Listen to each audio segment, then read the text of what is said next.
দর্শক এ নিয়ে আরো বিস্তারিত জানাতে আমাদের সাথে চাঁপাইনবাবগঞ্জ থেকে যোগ দিচ্ছেন সহকর্মী একেএস রোকন। রোকন, আমরা প্রতিবেদনে যেমনটি দেখলাম যে পরিস্থিতি এখন অনেকটা শান্ত এবং দুপক্ষই সতর্ক অবস্থায় আছে।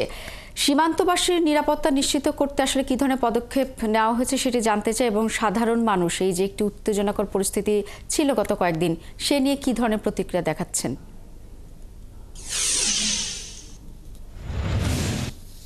শ্রাবণী, চাঁপাইনবাবগঞ্জের চৌকা সীমান্তে আপনি জানেন যে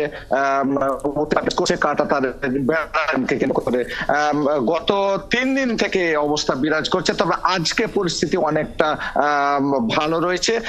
এরপরেও কিন্তু কৃষকরা কিন্তু মাঠে আসতে সাহস পাচ্ছেন। আমি যদি আপনাকে দেখানোর চেষ্টা করি, পিছনে যে জায়গাগুলো দেখছেন, এখানে কিন্তু কৃষকদের বেশ কিছু জায়গা জমি রয়েছে এবং এখানে তারা চাষাবাদ করে থাকে, কিন্তু পরিস্থিতির কারণে তারা কিন্তু এলাকায় আসতে পারছে না।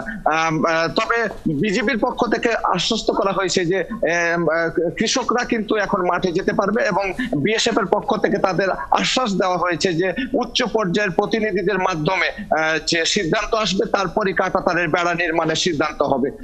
এবং বিজেপির পক্ষ থেকে কড়া প্রতিবাদ জানানোর প্রেক্ষিতে কিন্তু বিএসএফ কর্তৃপক্ষ জানিয়েছে যে তারা ঊর্ধ্বতন কর্তৃপক্ষকে জানাবে এবং ঊর্ধ্বতন কর্তৃপক্ষ যেভাবে বলবে সেভাবে তারা এগোবে। এখন মূলত বিষয়টি কিন্তু কূটনৈতিক পর্যায়ে চলে গেছে এবং দুই দেশের কূটনৈতিক পর্যায়ে আলোচনার প্রেক্ষিতে কিন্তু আন্তর্জাতিক আইন মেনে কাঁটাতারের বেড়া নির্মাণ হবে না কোন জায়গা দিয়ে কাঁটাতারের বেড়া নির্মাণ হবে সেটি নির্ভর করছে।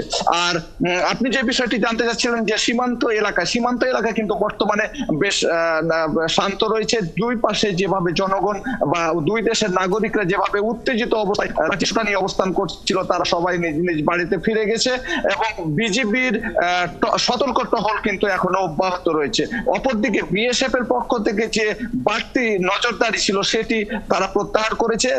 বিএসএফ এর টহলও অব্যাহত রয়েছে, তবে যে সমস্ত বাংকার গুলো খনন করা হয়েছিল বা তারা বাংকার গুলো নির্মাণ করেছিল সেগুলোতে কিন্তু বিজেপির অবস্থান, বিএসএফ এর অবস্থান আমরা লক্ষ্য করছি না।